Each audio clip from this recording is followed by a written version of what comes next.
Hello friend, it is so very good to see you again. Welcome back. I am so glad that you have found your way here to me tonight. You have had a long day. You have carried the weight of the world on your shoulders from the moment you woke up this morning, navigating the endless noise, the flashing screens, the constant demands of a modern world that simply moves too fast. But all of that is behind you now. That world cannot reach you here. This space, this quiet, dimly lit room, is your sanctuary. I want you to take a moment to truly settle in. There is no rush. There is nowhere else you need to be, and there is absolutely nothing else you need to do. Let the heavy burdens of the day slip from your mind. One by one, like leaves falling onto a slow-moving river, drifting gently away out of sight. Draw your curtains closed, shutting out the hurried streetlights and the busy modern night. Dim the lamps around you until the room is bathed in a soft, low, forgiving glow. Pull the blankets up around your shoulders and feel the weight of them. Notice the texture of the fabric against your skin. It is soft, familiar, and profoundly safe. Sink down into your mattress. Let the pillows support your head completely. You do not need to hold yourself up anymore. The earth is holding you. Your bed is holding you. I am here to watch over things for a while. Let us take a slow, deep breath together. Draw the cool evening air in through your nose, feeling it fill your chest, expanding your lungs naturally, without any strain. Hold it for just a gentle moment, and now, let it out. Release the breath with a soft sigh, and as you do, feel your body sink just a fraction of an inch deeper into the mattress. Let us do that once more. Breathe in the quiet of the room, drawing stillness deep into your center, and breathe out the day. Breathe out the lingering tension in your jaw, the tightness in your neck, the stiffness in your shoulders. Let your arms grow heavy. Let your hands fall open, your fingers resting loosely, completely relaxed. Feel that wave of heavy, warm relaxation travel down your spine, releasing your back, settling into your hips, flowing down your legs, all the way to the soles of your feet. You are safe here. You are warm. You are entirely at peace. As your heart rate slows to a steady, comforting rhythm, and your breathing becomes a quiet, automatic tide, I want you to allow your imagination to gently open. We are going to leave this modern century behind. We are going to step away from the concrete, the electricity, and the rushed schedules, and we are going to travel far back in time, to a place where the world moved only as fast as the turning of the sun and the falling of the rain. Imagine that the walls of your room are beginning to soften in the dim light. They dissolve into a gentle silvery mist that rolls in over your bed, cool and refreshing. The sounds of distant traffic fade, replaced by a profound ancient silence. The air itself changes. It is no longer the recycled air of a house, but the incredibly fresh, clean, oxygen-rich air of a deep, untouched forest. You find yourself standing on a narrow, winding path in 17th century Japan. It is late evening, that beautiful, fleeting threshold between the end of the day and the true dark of the night. The sky above the forest canopy is a magnificent canvas of bruised purple, deep violet, and fading indigo. The sun has already dipped below the distant mountains, leaving behind a world painted in soft, cool shadows. You are entirely alone, but you do not feel lonely. Instead, you feel a deep, grounding sense of solitude, a welcome isolation from the demands of society. Here, in this ancient forest, there are no expectations placed upon you. You are simply a traveler, moving quietly through the beauty of the natural world. Take a slow step forward. The path beneath your feet is not made of harsh pavement, but of soft, damp earth, firmly packed by centuries of gentle footsteps. It is blanketed in a thick layer of fallen pine needles that provide a quiet, natural cushion for your feet. With every step, you smell the incredible fragrance of the forest. It is a deep, complex aroma. There is the rich, earthy scent of the soil, the sharp, clean fragrance of cedar wood, and a subtle, lingering sweetness from the bright green moss that carpets the roots of the towering trees. All around you are magnificent Japanese cedars, their massive, straight trunks rising like the pillars of an ancient temple into the purple sky. Their bark is thick and deeply grooved, dark and solid in the fading light. Mixed among the ancient cedars are dense groves of bamboo. The tall, smooth stalks of the bamboo sway gently in an invisible evening breeze. As they lean into one another, they create a soft, hollow, woody knocking sound, a rhythmic, musical groaning that echoes quietly through the misty air. It is a deeply soothing sound, a lullaby played by the forest itself.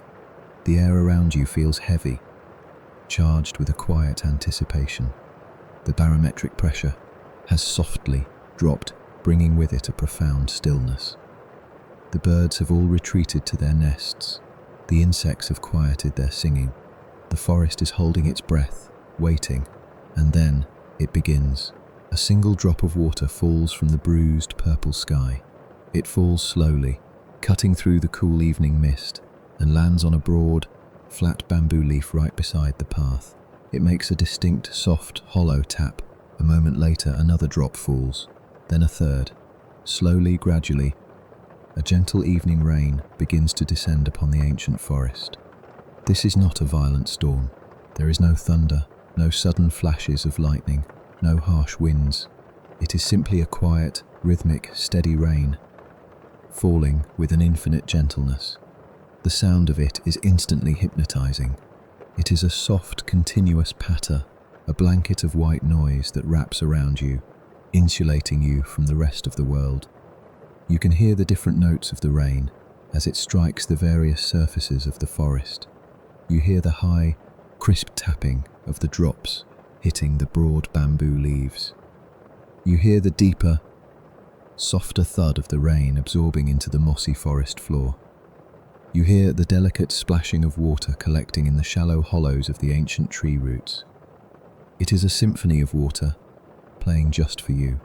A cool, fine mist begins to rise from the damp earth, drifting through the trunks of the cedars and the stalks of the bamboo. The mist touches your skin, carrying with it the incredibly fresh, clean scent of petrichor, the beautiful smell of rain upon dry earth. It feels wonderfully refreshing, a gentle caress that washes away any remaining fatigue from your journey. You are perfectly comfortable walking slowly through the rain, feeling intimately connected to the rhythm of the natural world. But as the bruised purple sky deepens into a heavier, darker shade of twilight, you know it is time to find shelter for the night. You continue down the soft, winding path, letting the sound of the rain guide your peaceful thoughts. Through the silver mist and the falling rain, a color catches your eye. Up ahead, nestled deeply among the trees, is a soft, inviting glow. It is not the cool, fading blue of the evening. It is a rich, warm, golden amber. You walk slowly toward it, your footsteps muffled by the wet pine needles. As you draw closer, the shape of the light becomes clear. It is a traditional paper lantern, a chochin, hanging gracefully beneath the wide wooden eaves of a small building. The lantern is beautiful in its simplicity. It is constructed from thin, flexible ribs of split bamboo, forming a delicate frame. Stretched over this frame is thick, translucent paper, meticulously oiled to protect it from the damp weather. Inside the lantern, a single thick candle is burning. The flame flickers slightly, casting a living, breathing, warm orange light through the oiled paper. It illuminates the raindrops as they fall past it, turning each tiny sphere of water into a fleeting spark of liquid gold. The warm amber light spills downward, creating a welcoming pool of illumination on a set of large, smooth stepping stones that lead up to the structure. You stand at the edge of the light and look upon the building. It is a chashitsu, a traditional, secluded Japanese tea house, built specifically for quiet contemplation and the slow, mindful preparation of tea. It is a modest, single-story structure, designed to harmonize perfectly with the forest around it, rather than stand apart from it. The walls are made of earth, mixed with straw and sand, dried over time to a soft, natural beige color. The wood framing the walls is unpainted, left in its natural state to weather gracefully, showing the beautiful, flowing grain of the timber. The roof is heavily thatched with dried grass, thick and sloped. The rainwater runs down the dense thatch, gathering at the edge of the eaves and falling in a continuous glittering curtain into a shallow trench of river stones below. The tea house exudes an aura of absolute peace, profound safety, and timeless stability. It has stood in this quiet forest for many years, offering shelter to weary travelers, to quiet monks, to anyone seeking a refuge from the rushing rivers of the outside world. Tonight, it is offering its shelter to you. You step onto the first of the large, flat stepping stones.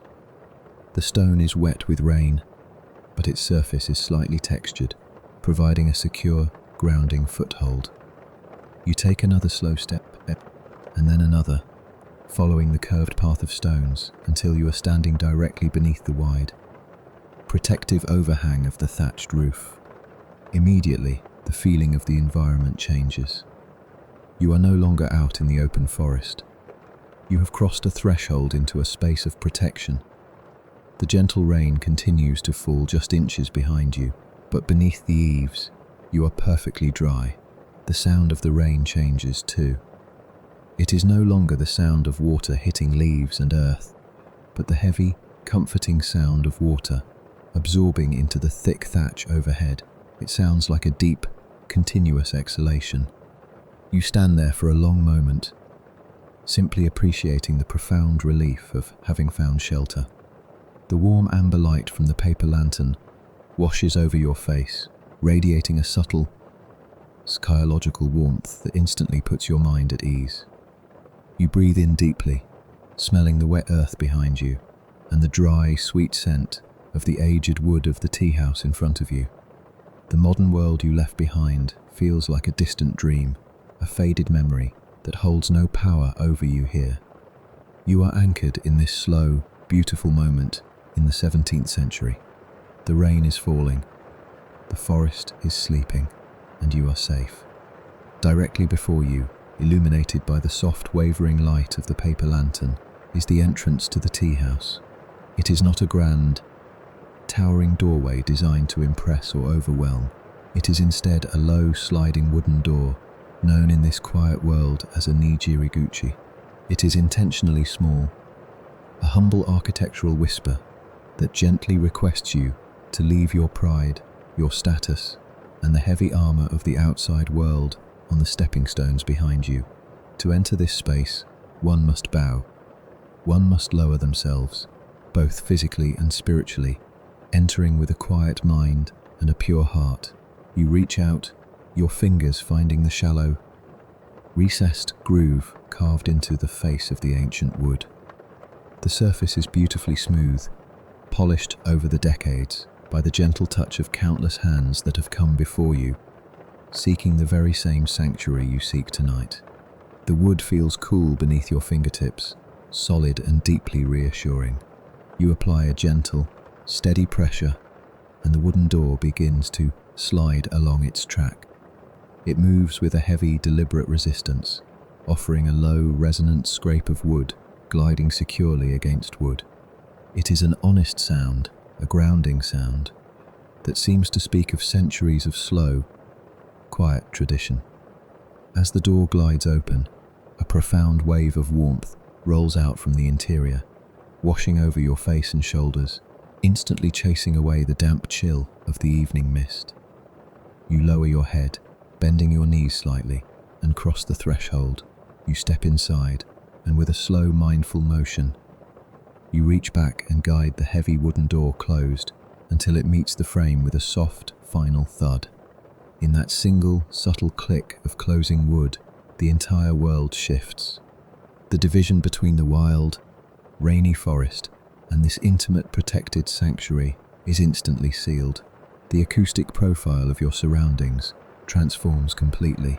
The crisp, distinct tapping of the rain hitting the bamboo leaves outside, is suddenly gone, replaced by something far more comforting. The thick, heavily thatched roof of the tea house absorbs the rainfall, turning the weather into a deep, muffled, continuous drumming. It is a heavy blanket of white noise, a steady, hypnotic vibration that wraps itself around the entire building, insulating you from the vastness of the night. The rain is no longer weather. It is a lullaby, a deeply rhythmic pulse that slows your heart rate and tells your weary mind that it is finally safe to rest. You stand perfectly still for a long, quiet moment in the entryway, allowing your eyes to adjust to the beautifully dim lighting of the room. The air in here is magnificent. It is completely still, heavy with a complex, incredibly soothing fragrance that tells a story of absolute peace. You take a slow, deep breath in through your nose, letting the scent fill you. First, there is the clean, sweet, and faintly spicy aroma of aged cedar wood, radiating from the ancient pillars that hold up the roof. Beneath that, there is the dry, earthy, almost grassy scent of the woven floor mats, smelling of sun-baked rush grass and late summer fields, and weaving gently through it all is the incredibly faint, breathy whisper of charcoal smoke, clean and dry, a scent that speaks of warmth, of hearth, and of home. You slowly remove your damp footwear, leaving them behind on the smooth, polished wooden planks of the tiny entryway. You step up, out of the small alcove, and your bare feet make contact with the floor of the main room. The sensation is extraordinary. The floor is entirely covered in tatami, traditional mats woven from dried rush grass. Your foot meets the surface, and it is not the hard, unyielding stone or rigid planking of the outside world. Beneath your sole, you feel the intricate, microscopic ridges of the tightly woven grass. It is perfectly smooth, yet wonderfully textured, providing a gentle, stimulating friction against your skin. The grass is tightly bound, offering a firm, supportive base, but beneath that woven surface lies a thick core of densely packed straw. As you slowly shift your weight onto your leading foot, you feel a faint, almost imperceptible yield, a tiny, springy softness that cushions your step. The mat feels wonderfully warm to the touch, having absorbed the gentle heat of the room over the passing hours. You take another step, walking slowly, deliberately, feeling the deep, grounding connection between your body and the floor. With every slow footfall, there is a very soft, muted shh sound, the quietest whisper of skin brushing against woven grass. The room itself is a masterpiece of minimalist beauty, a physical manifestation of wabi-sabi, the philosophy of finding profound beauty in simplicity, in quietness, and in the natural, unadorned state of things. There is no clutter here. There are no loud colours, no distracting ornaments, no reflections of vanity. The space is small, intimate, and perfectly proportioned to make you feel held and protected. The walls are made of earthen plaster, finished in a soft, muted, sandy beige. The texture of the plaster is slightly rough, intentionally left with tiny imperfections that catch the low light, giving the walls a soft, breathing, organic quality.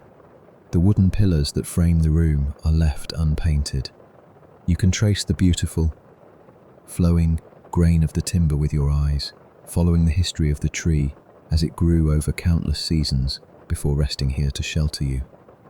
Your gaze drifts slowly toward the far wall, drawn to a recessed alcove known as the tokonoma. This is the spiritual heart of the room, a small, elevated space dedicated purely to the appreciation of fleeting beauty. The floor of the alcove is polished to a soft, satin sheen reflecting the dim light of the room. Hanging against the back wall of the alcove is a single, narrow scroll of aged, textured paper. Down the center of the scroll, painted in deep, charcoal black ink, is a single line of calligraphy. You do not need to read the characters to understand their meaning. The feeling is conveyed in the flow of the ink itself. The brushstrokes are bold yet incredibly graceful, thick and heavy in some places, fading to a delicate, wispy trace in others. The ink tells a story of breath, of movement, of a single, unrepeatable moment captured by the artist's hand. Resting on the floor of the alcove, just beneath the hanging scroll, is a simple, unglazed ceramic vase. Its surface is rough and beautifully asymmetrical, fired in a wood kiln that has left unpredictable blushes of dark red and slate grey across the clay.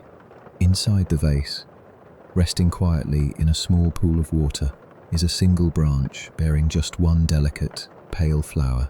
It is a camellia, plucked fresh from the forest just before the rain began. Its petals are soft and smooth, glowing faintly against the dark shadows of the alcove. A single, perfectly round drop of water clings to the edge of the lowest petal, catching a tiny spark of light from the room, trembling ever so slightly in the still air.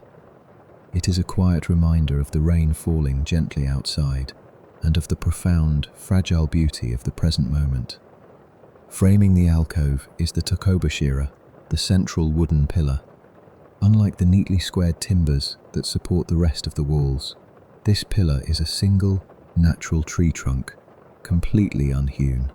Its thick, dark bark is still fully attached, deeply ridged and rugged, bringing the wild, ancient spirit of the forest directly into the refined, quiet space of the tea house. You can almost feel the life of the tree still thrumming within the wood, a silent, powerful guardian watching over the room. You turn your attention away from the alcove, letting your gaze sweep slowly across the soft geometry of the tatami mats, until you look to the very center of the floor. There, set perfectly flush with the woven grass, is the sunken square hearth. The hearth is a small, deep recess cut into the floor, lined with a protective frame of dark, heavy wood. Inside this square recess lies a deep bed of pure, snow-white ash. The ash is incredibly fine, like powdered silk, and it has been meticulously raked and sculpted into gentle, undulating dunes and precise, concentric ridges. It is a miniature, silent landscape, a garden of ash that speaks of absolute patience and care.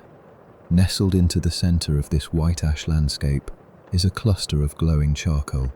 The embers are burning slowly, steadily, radiating a deep, pulsing, beautiful orange light. The color is mesmerizing. It is the color of a setting sun, of autumn leaves, of pure, concentrated warmth.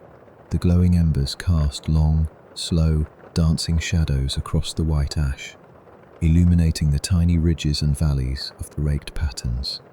As the oxygen gently feeds the fire, the orange light breathes, brightening and dimming in a slow, hypnotic rhythm, like the heartbeat of the room itself.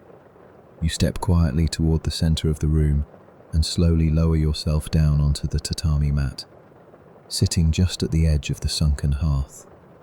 The woven grass gives slightly beneath your weight, settling around you like a custom-tailored cushion.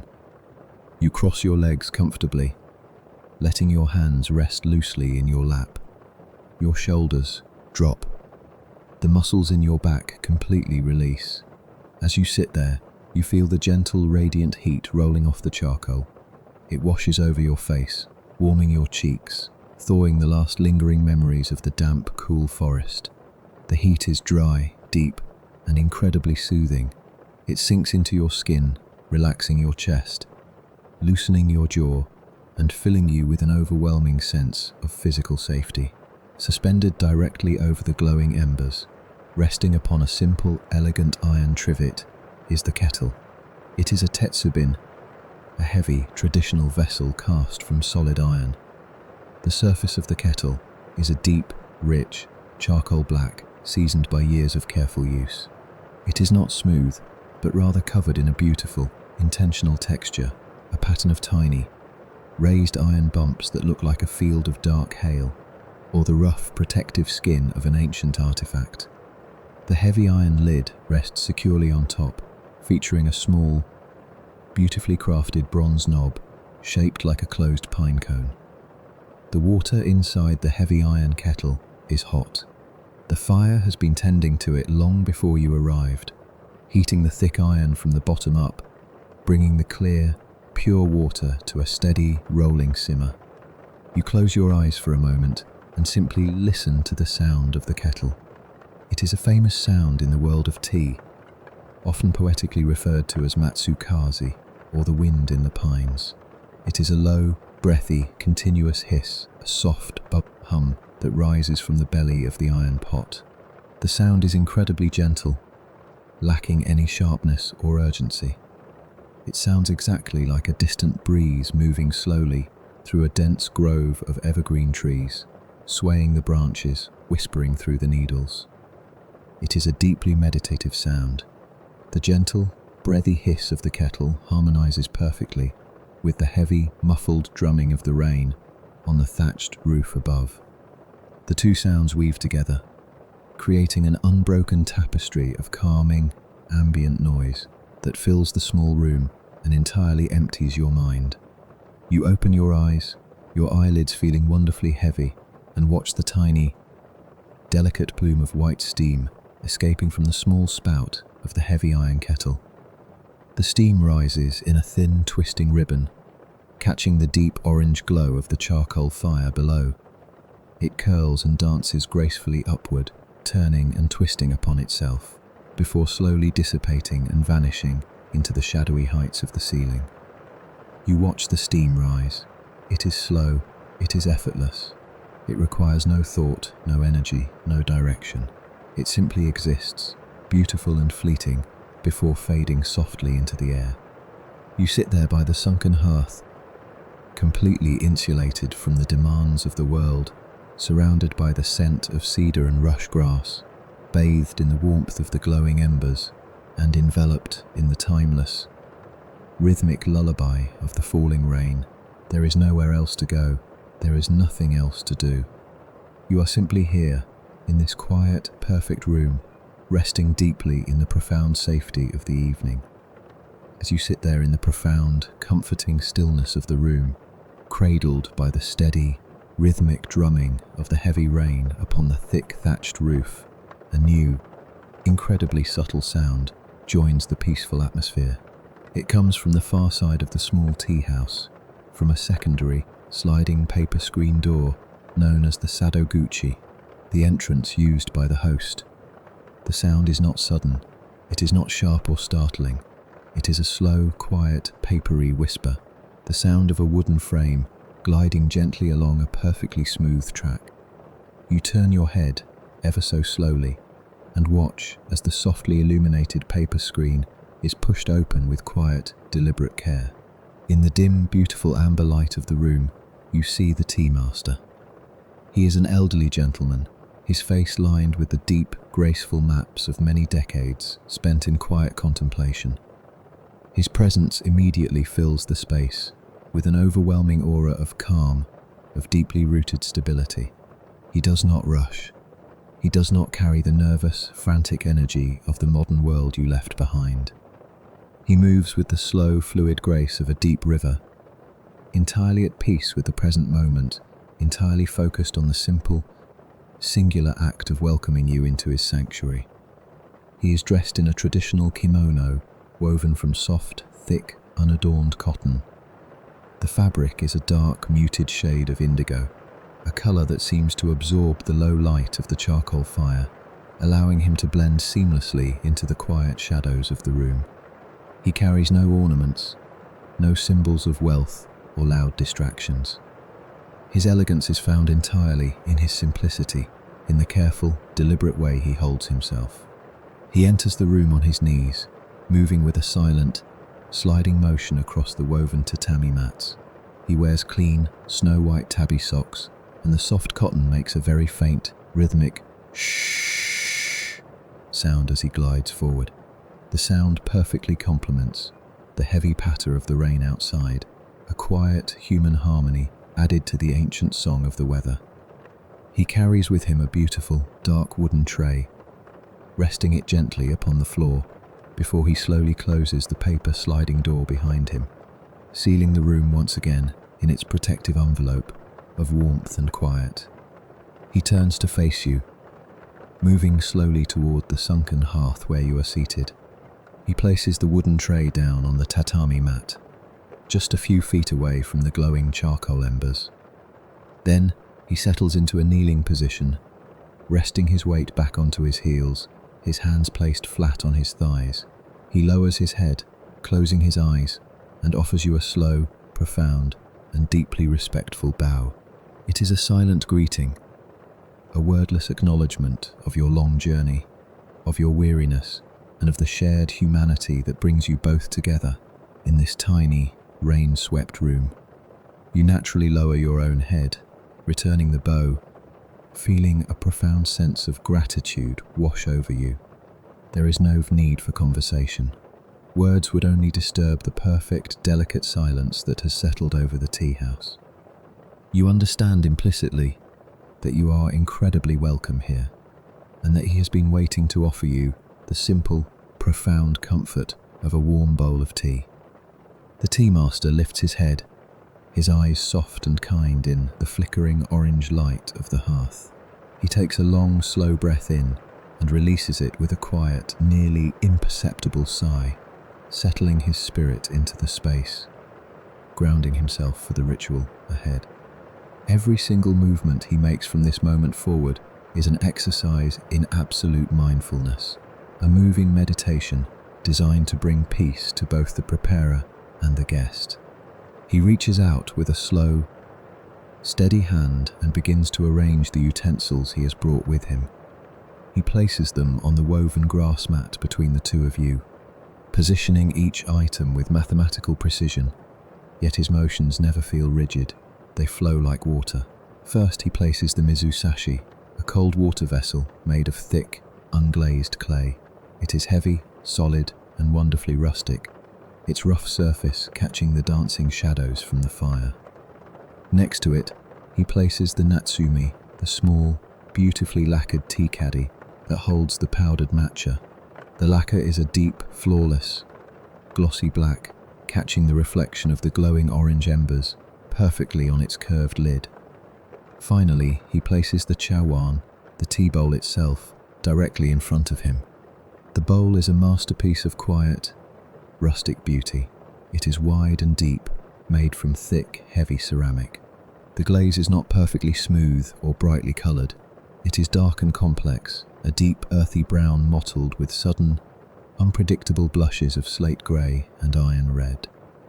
The rim of the bowl is slightly uneven, shaped organically by the potter's hands rather than a rigid wheel. It is an object that begs to be held, to be felt, to be appreciated for its unique, unrepeatable imperfections. Resting inside the empty bowl is a delicate bamboo whisk, the chazen, and a slender, elegantly curved bamboo spoon, the chashaku. The tea master sits perfectly still for a moment, simply looking at the arranged items, centering his mind. The room is quiet. The iron kettle, suspended over the charcoal fire, continues its low, breathy hum, the sound of the wind in the pines. The rain continues its steady, comforting drumbeat against the thick thatch overhead. You feel your own breathing slow down, naturally syncing with the deep, quiet rhythm of the master's chest. Slowly, his right hand moves toward the thick sash of his kimono, his obi. From the folds of the dark indigo fabric, he withdraws the fukusa. It is a small, perfectly square cloth made of pure, heavy silk. The colour of the silk is a stunning, vibrant shade of deep plum purple, a sudden, rich burst of colour in the otherwise muted, earthy tones of the room. The silk catches the amber light from the paper lantern, gleaming with a soft, luxurious lustre. The master holds the purple silk between both hands. He is not simply going to wipe the utensils. He is going to purify them, both physically and spiritually. To do this, he must first fold the fukusa in a highly specific, traditional manner. He raises the silk cloth to his eye level, holding it by two corners. He pulls the fabric taut. As the heavy silk stretches, it makes a very faint, dry, beautiful sound, a soft shek that resonates quietly in the still air. He inspects the cloth, then drops one corner, letting the fabric fall in a graceful purple triangle. with incredibly deliberate, slow motions. His fingers work the silk, folding the corners inward, then in half again, creating a small, thick, perfectly uniform pad of purple fabric resting in the palm of his hand. The folding process is hypnotic to watch. His fingers are deeply familiar with the cloth, moving with a practiced, fluid grace that requires no conscious thought, only pure, quiet presence. Holding the folded fukusa in his right hand, the master gently picks up the black lacquered tea caddy, the natsume, with his left hand. He brings the caddy to his chest. He rests the purple silk against the flawless black lacquer. Slowly, applying just the lightest, most delicate pressure, he wipes the lid of the caddy. He moves in a slow, precise, horizontal line, then turns the caddy slightly and wipes again. The contrast between the deep purple silk and the glossy black lacquer is mesmerizing in the firelight. He traces the edge of the lid, purifying the vessel with a quiet, absolute reverence. When he is satisfied, he gently places the tea caddy back onto the tatami mat. Next, he picks up the bamboo spoon, the chashaku. It is a slender, beautifully carved piece of pale bamboo, curved gently at one end to form a shallow scoop. In the very center of the handle is a natural raised node in the wood, a tiny imperfection left intentionally by the carver to remind the user of the bamboo's life in the forest. The master takes the folded purple silk and wraps it softly around the middle of the bamboo spoon. With a slow, single, unbroken motion, he draws the silk down the length of the spoon, off the curved tip. He does this twice more. The soft, sliding sound of the heavy silk brushing against the smooth, polished grain of the bamboo is incredibly soothing, a tiny, intimate sound that draws your focus entirely into the present moment. He places the purified bamboo spoon gently down, resting it perfectly across the glossy black lid of the tea caddy. He then takes the purple silk cloth, unfolds it with a quiet flick of his wrist, and tucks it slowly back into the sash of his kimono. The master's movements are a masterclass in slowness. There is no urgency in his body. He is entirely devoted to the care of these simple objects.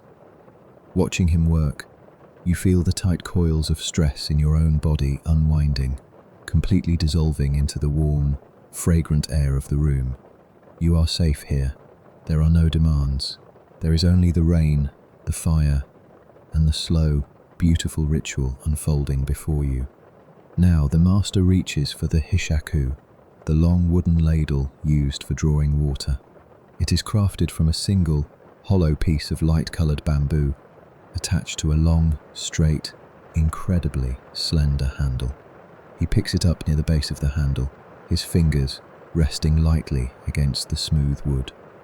He leans forward, his movements smooth and controlled, and lowers the bamboo cup of the ladle into the open top of the heavy iron kettle that sits simmering over the glowing charcoal. The water inside the kettle is hot, clear, and perfectly still beneath its surface. As the hollow bamboo cup breaks the surface of the water, it makes a soft, deep, bubbling, beautiful, hollow sound of an empty vessel being filled. The master lifts the ladle from the kettle. A thick, twisting ribbon of white steam immediately rises from the hot, wet bamboo, catching the orange light of the embers. A few stray drops of water fall from the bottom of the ladle, striking the white ash of the hearth with a soft, instantly evaporating hiss. He brings the ladle over the heavy ceramic tea bowl that rests before him. He tilts his wrist ever so slightly. The hot water flows from the bamboo cup in a long, perfect, unbroken silver stream. It falls into the bottom of the empty ceramic bowl with a warm, splashing sound, a bright, musical pouring that breaks the quiet hum of the room. The steam instantly billows upward from the bowl, bringing with it the incredibly faint, sweet scent of the heated ceramic. The master lowers the ladle and places it carefully on a small wooden rest beside the hearth. He is warming the bowl, preparing it to receive the tea. He takes the delicate bamboo whisk. The chazen, from where it rests on the mat. The whisk is an extraordinary piece of craftsmanship, carved from a single piece of pale bamboo, the end split into nearly 100 hair-thin, curled tines. He lowers the whisk into the hot water that now sits in the bowl. He gently swishes it back and forth. You hear the soft, scraping sound of the fine bamboo tines moving against the rough, textured interior of the heavy ceramic bowl. Shk, shk, shk. It is a rhythmic, sweeping sound. The hot water softens the delicate tines of the whisk, making them flexible and resilient. He lifts the whisk, inspecting the curved tips, and then gently places it back down onto the mat. With both hands, the master picks up the heavy, hot ceramic bowl. He holds it gently, letting the warmth of the thick clay seep into his palms. He tilts the bowl slowly, moving his wrists in a circular motion, allowing the hot water to wash over the entire interior surface, ensuring that every part of the clay is thoroughly heated. The steam rises around his face, softening his deep features in the amber light. He then leans over to his left, holding the bowl over the kensui, a deep, dark bronze vessel designated for wastewater.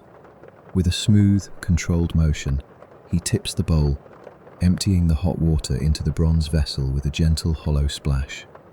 The bowl is now empty, but it is deeply warm to the touch, and its interior is damp. To dry it, the master reaches into the folds of his kimono and produces the chaikin, a small, rectangular cloth woven from pure, bright white linen.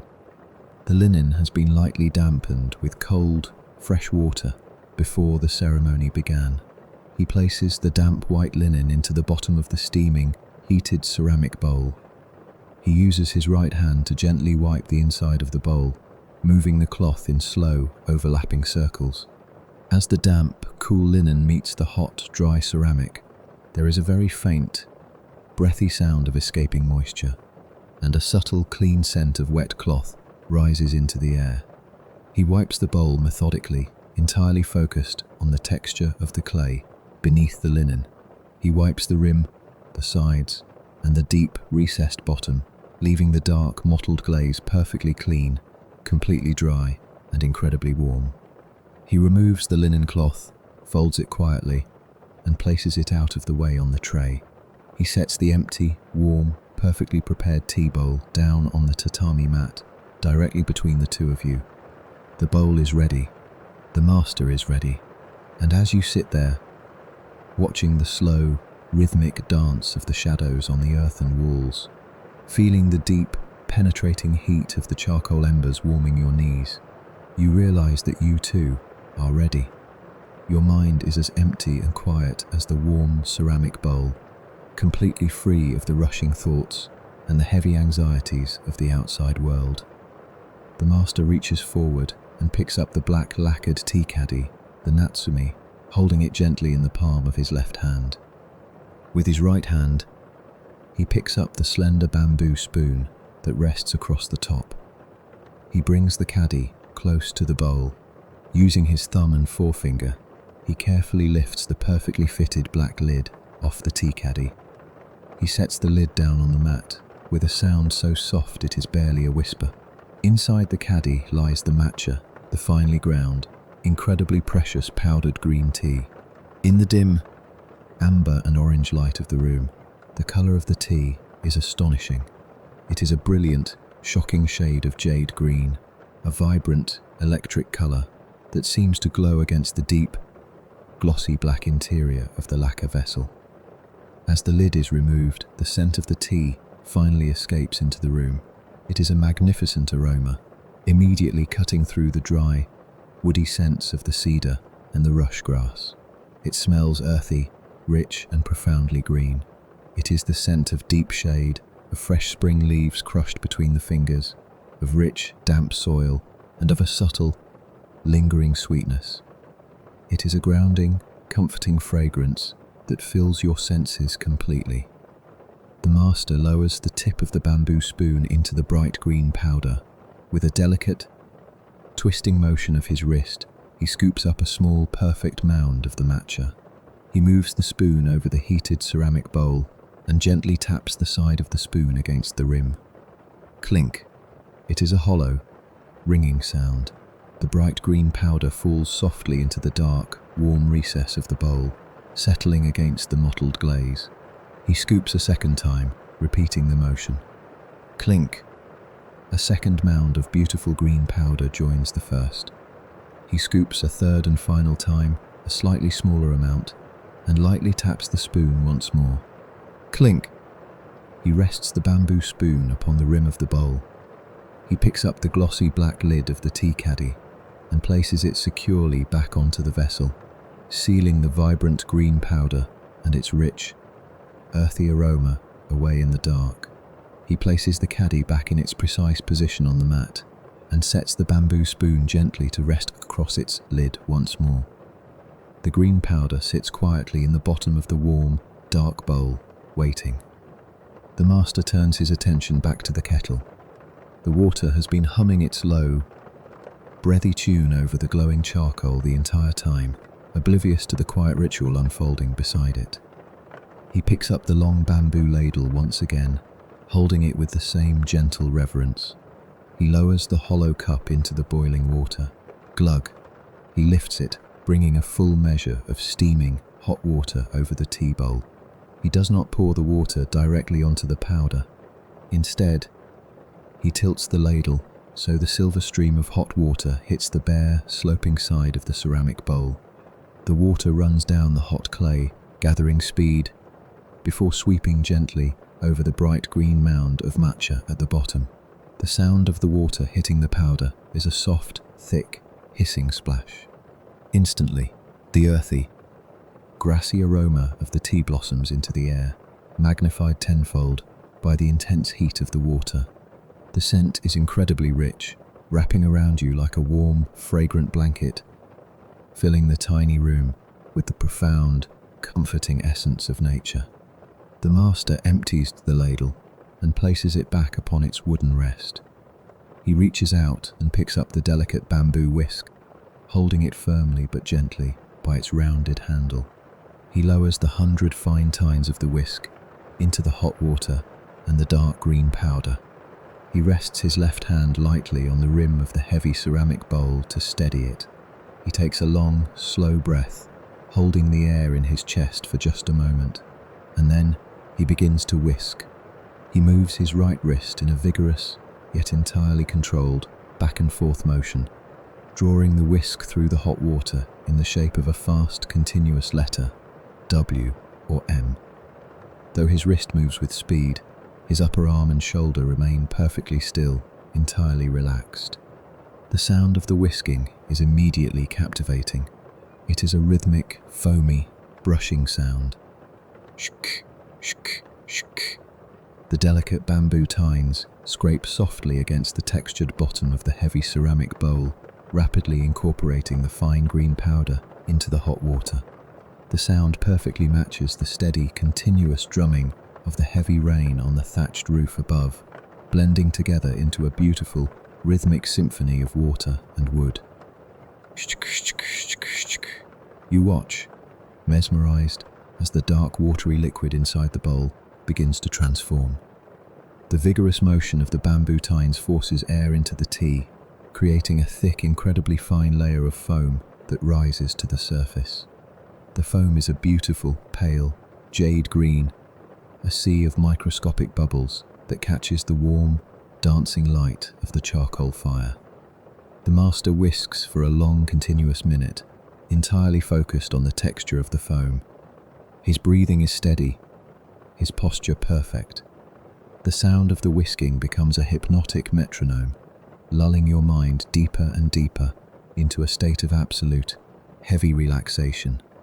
You feel the tension draining from your fingers, from your toes, from the very center of your chest.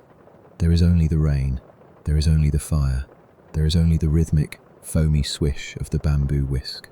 Slowly, gradually, the master begins to slow the motion of his wrist. He lifts the whisk slightly, bringing it to the very surface of the thick jade green foam. He moves the whisk in slow, gentle, sweeping circles, intentionally breaking any larger bubbles that may have formed. ensuring the surface of the tea is perfectly smooth, like a calm, unbroken lake of pale green velvet. With one final elegant motion, he draws the whisk in a perfect, slow circle around the inner rim of the bowl, lifting it gently from the center of the foam, leaving behind a tiny, beautiful peak of green froth that slowly settles back into the surface. He sets the bamboo whisk down on the mat beside the bowl. The sound of the whisking ceases, leaving the room once again to the profound, quiet hum of the iron kettle and the steady, heavy lullaby of the falling rain. The tea is ready. The master places both hands on the sides of the heavy, warm ceramic bowl. He lifts it gently from the mat. He looks down at the thick, beautiful jade foam, admiring the color, the texture, the simple, profound result of his slow, deliberate labor. He turns the bowl, rotating it slowly in his hands. He is finding the front of the bowl, the side where the glaze has formed its most beautiful, unpredictable pattern in the kiln. He wants this beautiful side to face you, an offering of respect and care. When he has found the perfect angle, he leans forward slowly, moving with that same fluid, silent grace. He extends his arms, holding the warm, fragrant bowl out towards you. He gently places the bowl down on the woven rush grass of the tatami mat, resting it just a few inches from your knees. The ceramic settles against the woven grass with a soft, muted thud. The master pulls his hands back, resting them once again on his thighs. He lowers his head, offering you a second, deep, silent bow, inviting you to partake in the warmth he has prepared. You sit there in the beautiful amber light, looking down at the bowl. The steam rises from the surface of the pale green foam, carrying the rich, earthy, deeply comforting aroma of the tea directly to you. You feel the radiant heat of the glowing charcoal embers warming your face. You hear the deep, continuous, incredibly safe sound of the rain falling on the thick, protective roof above you. You are entirely unhurried. You are entirely safe. The slow, beautiful routine is complete, and the profound, quiet peace of the evening is yours to hold as deeply and as warmly as the heavy ceramic bowl resting before you. You slowly reach your hands forward, extending your arms over the soft, woven surface of the tatami mat. You bring your hands to the sides of the heavy ceramic bowl that rests before you. As your fingertips make contact with the dark, mottled clay, the first thing you notice is the profound, penetrating heat. The thick walls of the ceramic have absorbed the boiling temperature of the water, and now they radiate that warmth outward, offering it directly to your skin. It is a deep, comforting heat that immediately begins to thaw any lingering chill from the misty forest outside. You wrap your fingers gently around the base of the bowl, feeling the beautifully uneven texture of the glaze. It is not perfectly smooth, like the mass-produced porcelain of the modern world. It has a rough, earthy quality, with tiny ridges and subtle dips that perfectly accommodate the natural curve of your fingers. It feels incredibly grounding to hold an object that was shaped entirely by the human hand, a piece of the earth pulled from a kiln and brought here to warm you. You lift the bowl from the mat. It is surprisingly heavy, carrying the substantial weight of thick clay and hot water. You bring it slowly toward you, feeling the muscles in your arms working gently, entirely relaxed. As the bowl draws closer to your chest, the fragrant cloud of steam rises to greet you. It washes over your face, carrying the rich, intense, deep green aroma of the freshly whisked matcha. It smells of shaded forests, of spring mornings, of rich, damp soil, and of profound, ancient quiet. You lower your head slightly, closing your eyes, and take a long, slow breath in through your nose, letting the incredible fragrance fill your lungs completely. It is a scent that immediately anchors you to the present moment, pushing away all other thoughts, all other worries. You raise the rim of the heavy bowl to your lips. The ceramic is hot, but not burning. a perfect, soothing temperature against your skin. You tilt the bowl slightly, and the thick, jade green liquid meets your lips. You take your first, slow sip. The texture of the tea is extraordinary. The vigorous whisking of the bamboo tines has transformed the water and powder into a velvety, frothy suspension. It is incredibly smooth, coating the palate with a rich, heavy softness. The taste is a beautiful, complex harmony of sensations. At first, there is a deep, profound earthiness, a grounding bitterness that wakes up your senses and speaks of the natural world. But immediately following that initial strength is a blooming, delicate sweetness, a lingering umami note that coats the back of your throat and leaves a deeply satisfying, warming aftertaste. As you swallow, you feel the heat of the tea traveling down your throat, a slow, radiant line of warmth descending into the very center of your chest. It settles in your stomach, glowing like a second, internal hearth fire. You feel a wave of profound relaxation radiate outward from your core, traveling down your arms, down your legs, all the way to your fingertips and toes.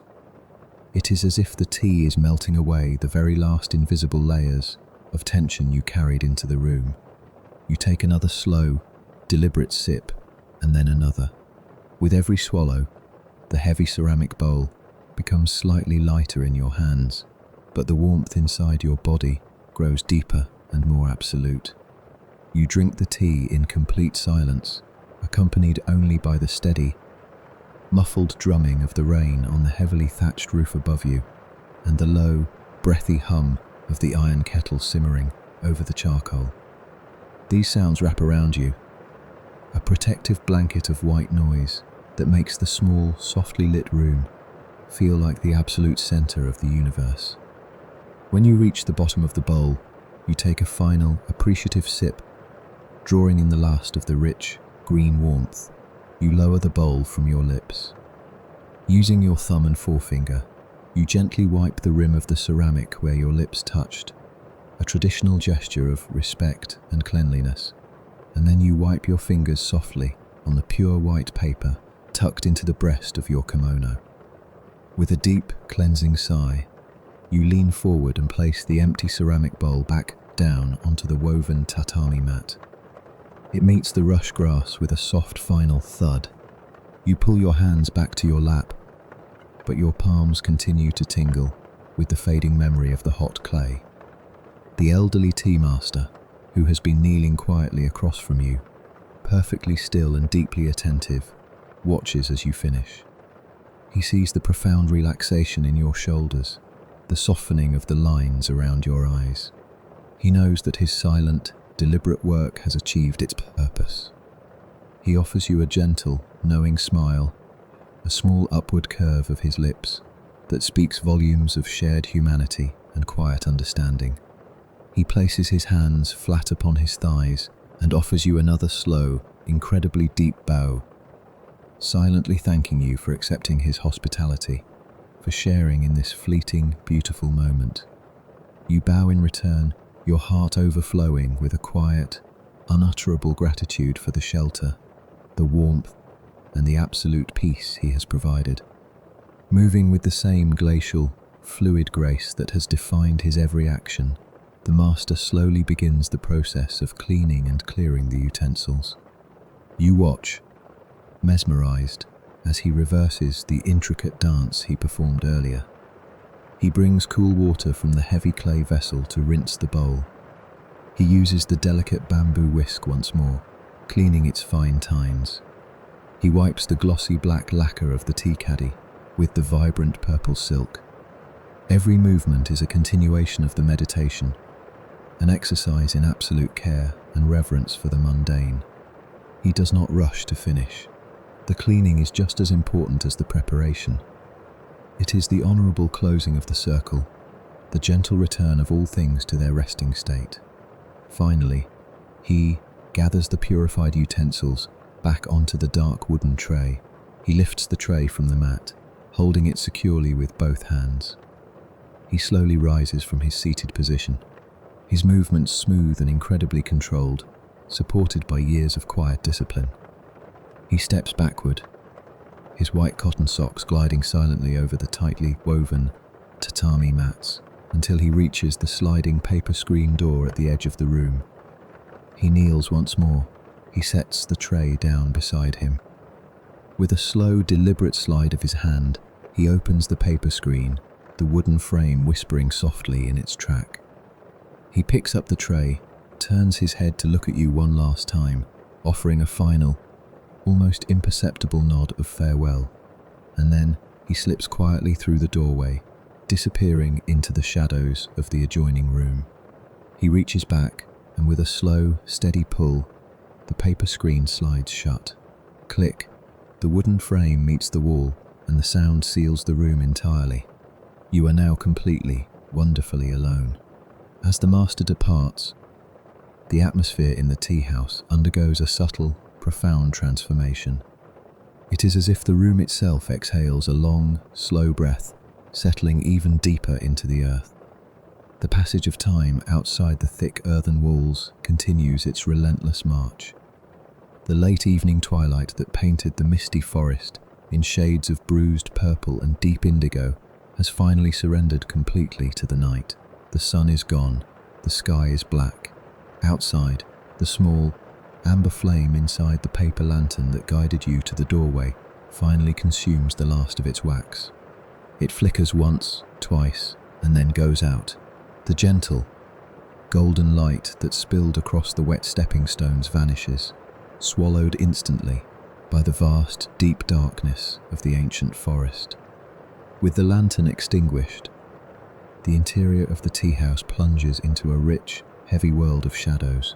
The soft, ambient light that filtered through the translucent shoji screens fades away, turning the white paper panels into dark, solid boundaries that lock the rainy night outside.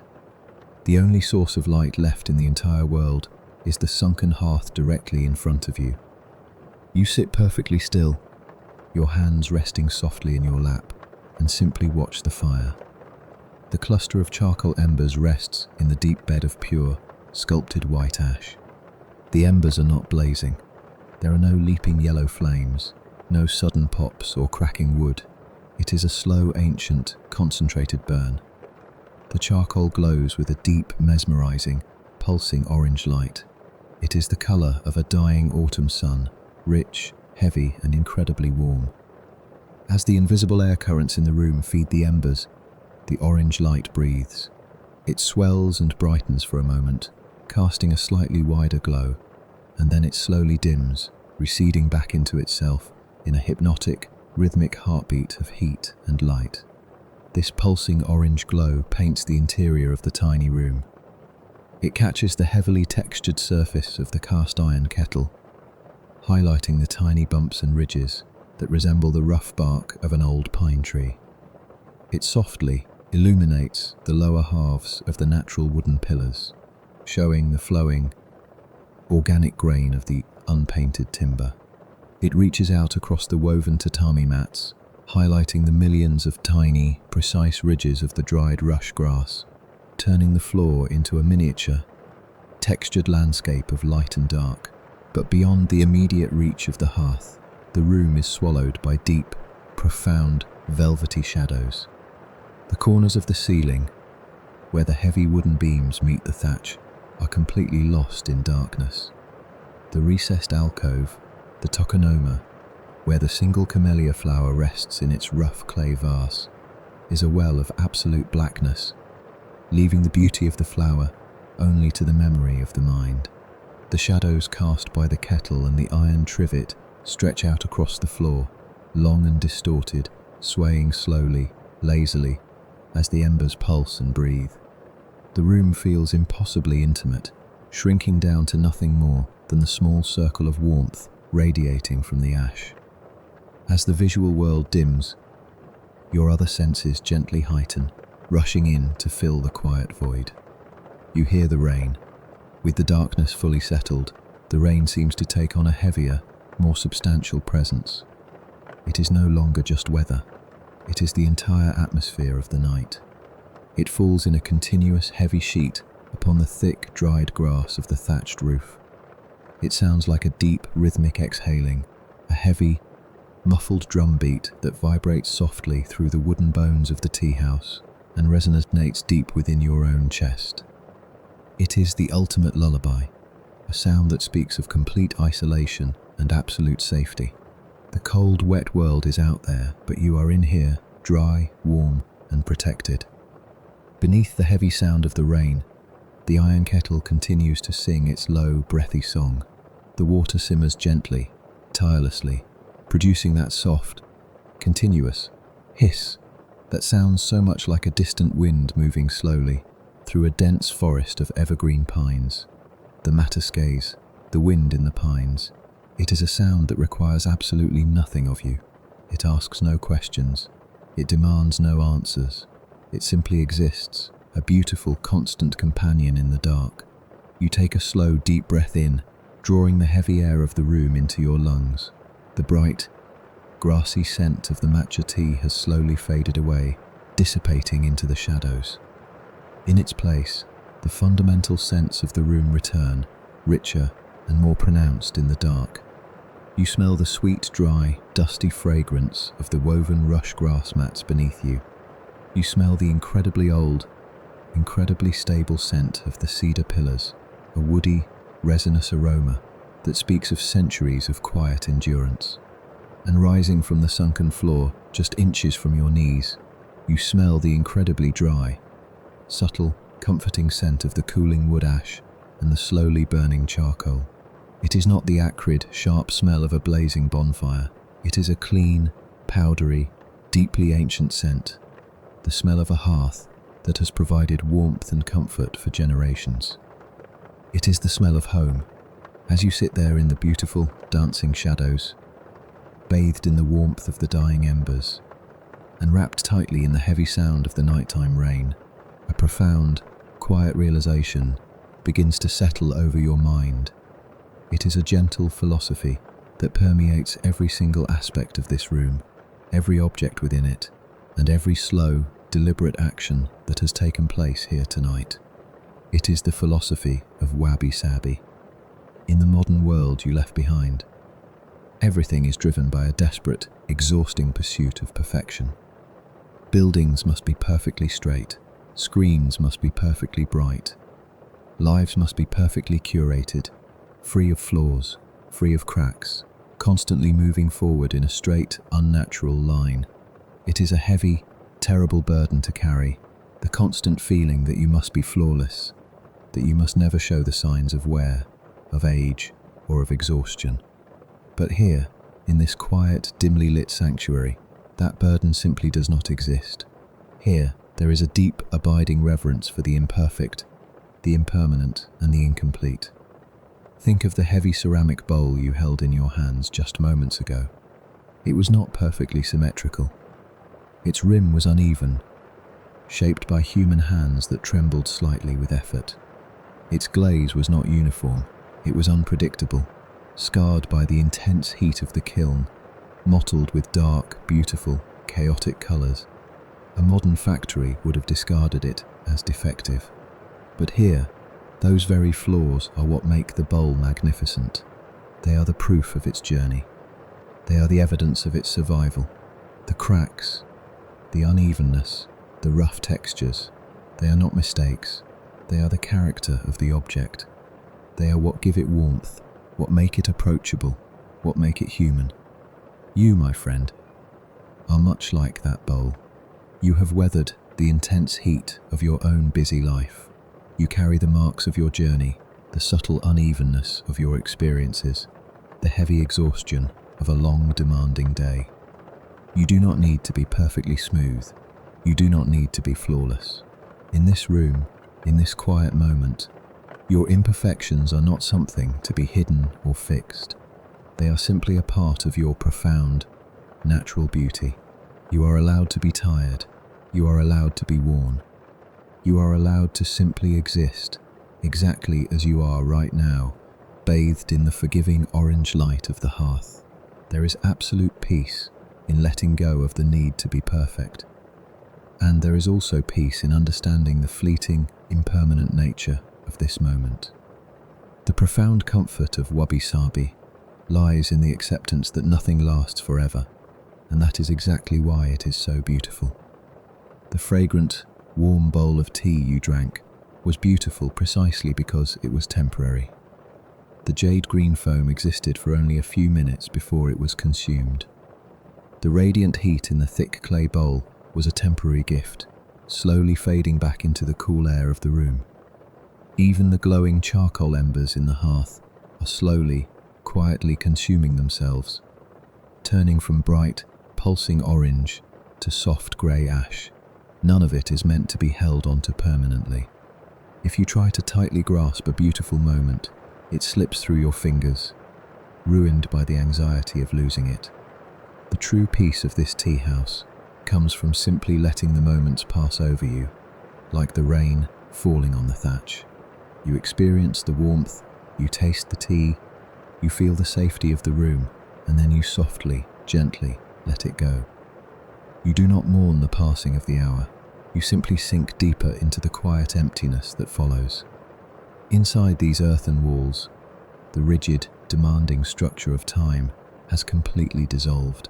The ticking clocks of the modern world have no authority here. Hours and minutes are meaningless measurements in a place lit only by embers and scored only by the falling rain. There is only the rhythm of your own slow breathing, the rising and falling of your chest, mirroring the slow, pulsing heartbeat of the charcoal fire. You have stepped outside the rushing river of time, finding a quiet, stagnant pool where the water is perfectly still, perfectly calm.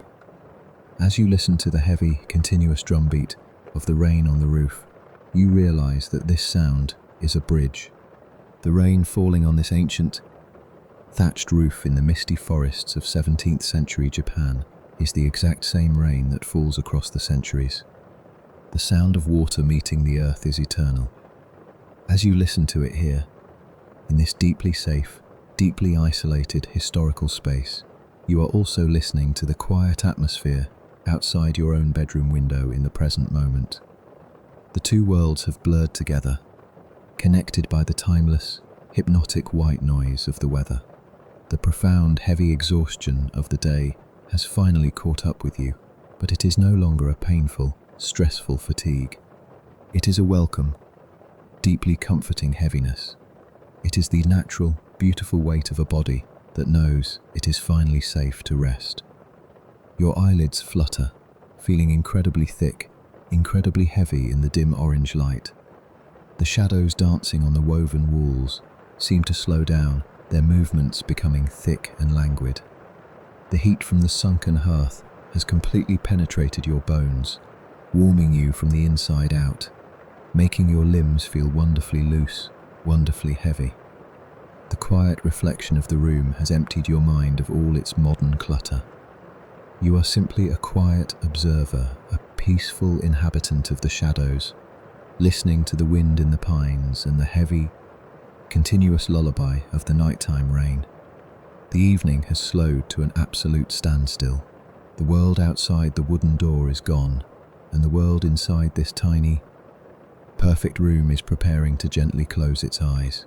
In this space of absolute stillness, as the tiny, perfect room prepares to gently close its eyes, you hear the familiar, soft whisper of the paper screen door sliding open one final time. The sound is incredibly slow, a gentle, papery sigh that barely disturbs the heavy quiet of the space. The elderly tea master returns, his movements just as fluid, just as silent as they were before. He does not bring tea this time, nor does he bring words. He brings the final, ultimate comfort of the night. He brings your rest. He enters the room carrying a soft, warm glow. In his hand is a small, traditional floor lamp, an andan. It is a beautiful, simple wooden frame lined with thin, translucent paper, housing a single, thick candle. He places the andan gently on the woven tatami mat near the corner of the room. The warm, golden light spills across the floor, pushing back the deep velvet shadows just enough to illuminate the space where you will sleep. The light is soft, forgiving, and deeply intimate. The master steps back into the adjoining room for a brief moment and returns carrying your bedding. He moves with an effortless grace, his white cotton socks gliding silently over the tightly woven rush grass. He carries a thick, substantial base mattress, the shikibuton, filled with layers of densely packed, raw cotton. He unrolls it carefully onto the tatami mat. The heavy cotton makes a soft, muted, rolling sound, a deep thud, thud, thud, as it unfurls and settles flush against the woven floor.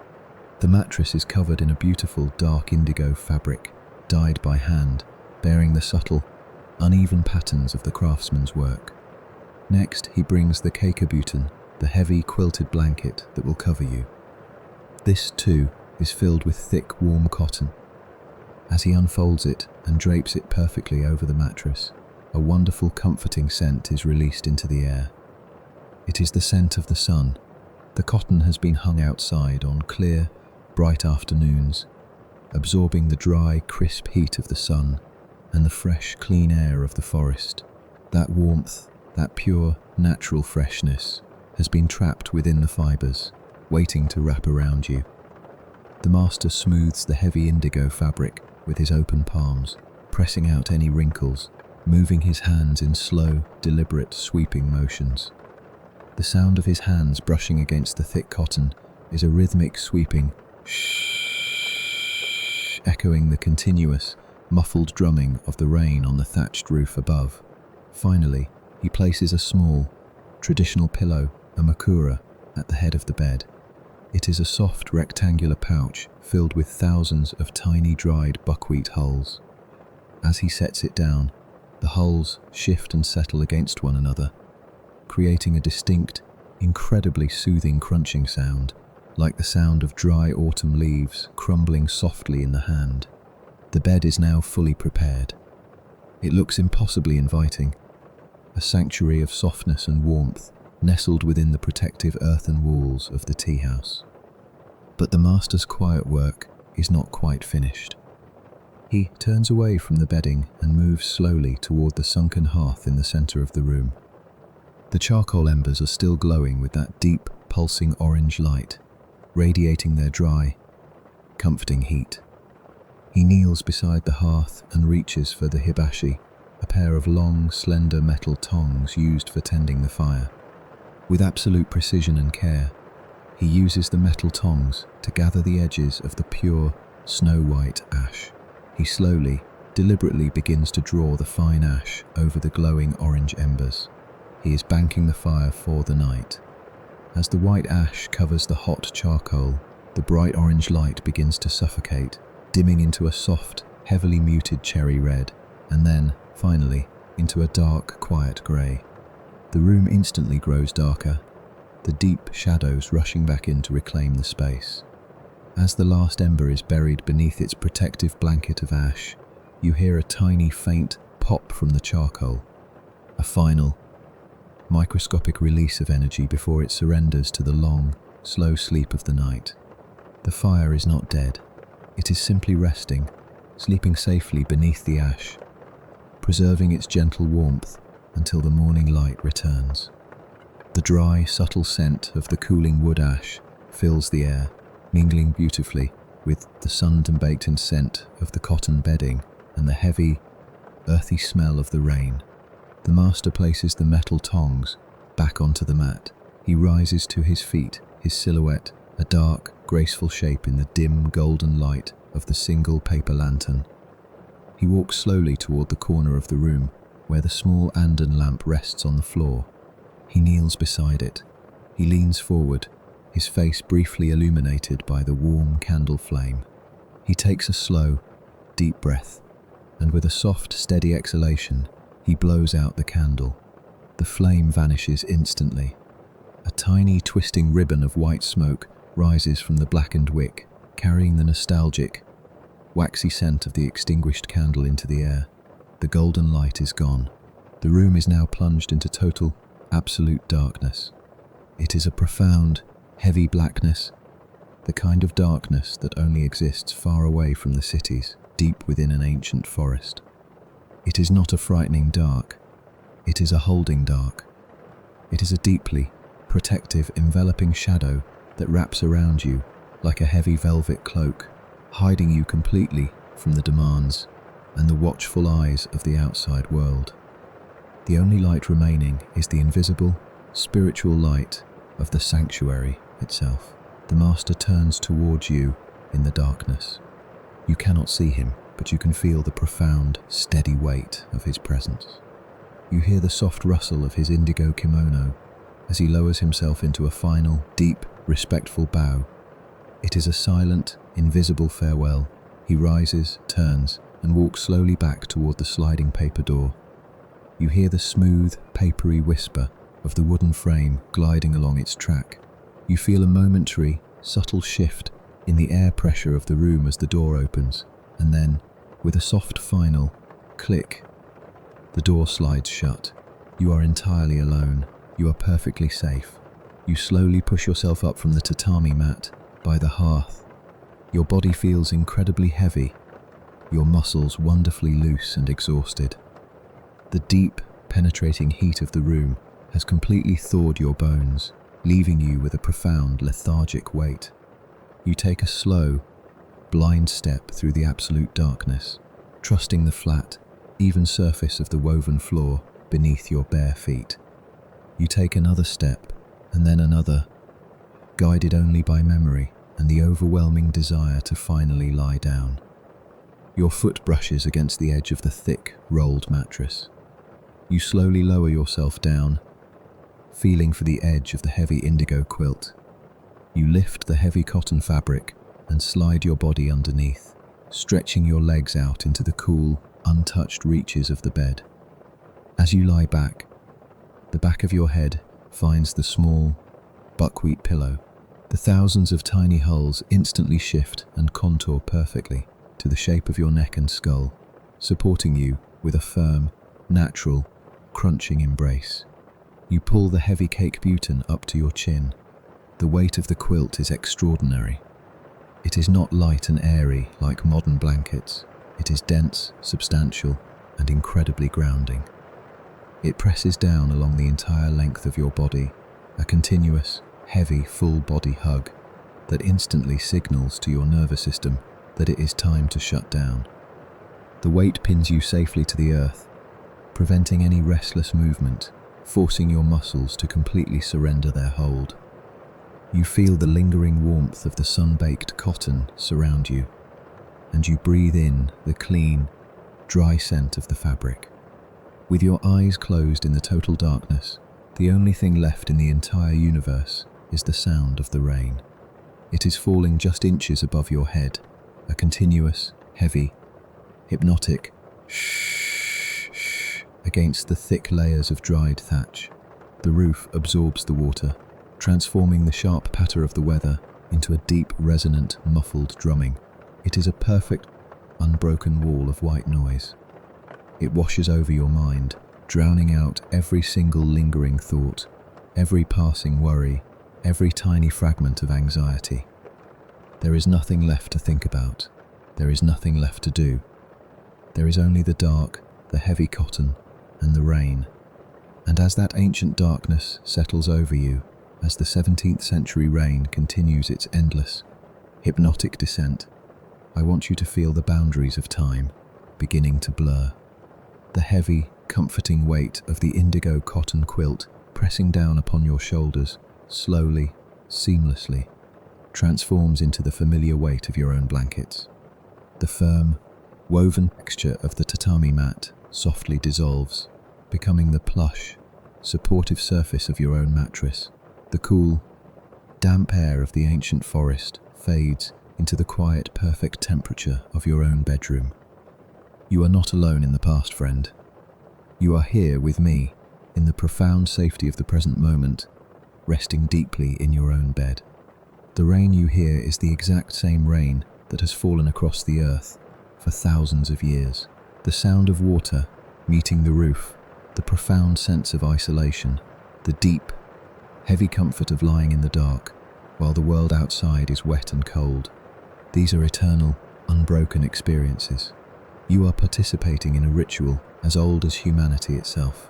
For centuries, Across every culture, across every era, people have sought out small, warm, dimly lit spaces to hide from the vastness of the night. They have banked their fires, they have blown out their candles, they have pulled heavy covers over their shoulders and listened to the weather, finding immense, quiet peace in the simple act of being sheltered. Tonight, you are a part of that ancient, unbroken chain of rest. You are doing exactly what you are meant to do. You have survived your day, you have carried your burdens, you have navigated the exhausting, rushing currents of the modern world, and now you have reached the quiet, stagnant pool at the end of the river. There is nothing to prove here. There is no one to impress. There is absolutely nothing you need to solve, fix, or arrange until the morning comes. The night is a pause button on the entire universe, and it has been pressed just for you. I am here to watch over this space for you. You can let go now. You can truly, completely let go. I want you to bring your attention to the very top of your head. Feel a soft, warm, heavy wave of relaxation begin to pool there, right at the crown. It is a slow, melting sensation, like warm honey spreading outward. Let that heavy warmth flow slowly down your forehead. Feel it smoothing out the tiny, invisible lines of tension you carry above your eyes. Let your eyebrows drop. Let the space between your eyes widen and soften entirely. Allow this heavy, warm relaxation to drift down over your eyelids. Your eyelids feel incredibly thick, incredibly heavy, as if they are made of lead. They are sealed shut, resting effortlessly against your eyes. You do not need to open them again. The darkness behind your eyes is vast, empty, and deeply comforting. Let the warmth flow down your cheeks, releasing the muscles around your nose, settling into your jaw. We hold so much unspoken stress in our jaws, clamping down against the pressures of the day. I want you to intentionally part your teeth, just a fraction of an inch. Let your lower jaw fall slack. Feel the heavy, profound relief as the muscles in your cheeks and chin completely detach and let go. Let your tongue rest softly, heavily in the bottom of your mouth. Your entire face is now completely relaxed, completely expressionless, resting in perfect peace. The heavy melting wave continues its slow journey downward. It flows over your chin and down into your neck, wrapping around the back of your head, dissolving the tight, stiff cords of muscle that have held your head up all day long. You do not need to support yourself anymore. The pillow is holding you. The bed is holding you. Let your neck sink completely into the softness beneath you. Feel the wave of relaxation spread outward across your shoulders. Your shoulders are carrying invisible weights, the heavy, phantom burdens of your responsibilities. I want you to imagine those weights simply rolling off the sides of your bed, falling away into the darkness, disappearing forever. Feel your shoulders drop an inch deeper into the mattress. Feel the incredible, spreading warmth as your collarbones widen and your chest completely opens. The heavy relaxation flows down your arms. It pours slowly over your biceps, pooling in the crooks of your elbows, moving down through your forearms, and finally flooding into your wrists and hands. Let your fingers naturally curl inward, resting softly against your blankets. Your arms feel like heavy, useless weights, entirely disconnected from any need to move, reach, or grasp. They are profoundly, perfectly still. Bring your awareness to your breathing. Do not try to force it or change it. Simply observe the slow, automatic rhythm of your chest rising and falling. With every inhalation, you are drawing in the quiet, peaceful energy of the dark room, and with every exhalation, you are sinking deeper and deeper into the mattress. Inhale and exhale, rise and fall. It is the slow, steady pendulum of sleep, swinging you gently back and forth, drawing you further away from the waking world. Let the wave of warm, heavy relaxation flow down your spine, melting the tension between your shoulder blades, releasing the tight muscles in your middle back, and settling deeply into your lower back. Feel your spine align perfectly with the flat, supportive surface beneath you. The wave washes over your chest, relaxing your ribs, flowing down into your stomach. Your abdomen softens completely, rising and falling easily with your breath. The heavy warmth continues down into your hips, the anchor of your body. Let your hips sink entirely into the bed, feeling the grounding pull of gravity wrapping around you. The wave flows down your legs. It moves slowly over your thighs, melting the large, powerful muscles that have carried you through the day. It flows over your kneecaps, down your shins, and deep into your calves. Finally, the warm, heavy relaxation floods into your ankles, spreading through your heels, along the arches of your feet, and out into the very tips of your toes. Your entire body is now completely enveloped in a cocoon of heavy, profound, unwavering relaxation. There is no tension left anywhere. You are as still and as peaceful as the white ash resting in the ancient hearth. You are as heavy and as grounded as the thick, rain-soaked thatch of the roof. If any stray thoughts attempt to enter your mind, do not fight them. Fighting them only gives them energy. Simply observe them as if they are tiny, fallen leaves floating on the surface of a dark, slow-moving river. Watch them drift into your view for a moment, and then let the gentle current of your breathing carry them away, out of sight, disappearing into the fog. Your mind is an empty, quiet room. There is nothing left to process. There is nothing left to understand. Listen to the sound of the rain. It is the only thing that matters now. The soft, continuous, hypnotic rhythm of the water falling from the sky, washing the world clean, softening the hard edges of the earth. Let the sound of the rain pull you under. Let it wash over you, a heavy, soothing blanket of white noise that carries you down, down, down, into the deep, quiet void of dreamless sleep. You are safe, you are warm, you are entirely at peace. The historical night has ended, and your own beautiful restorative night has finally begun. Let go, friend. Sink into the dark. Surrender completely to the heavy, comforting weight of the rest you so deeply deserve. Sleep well. Good night.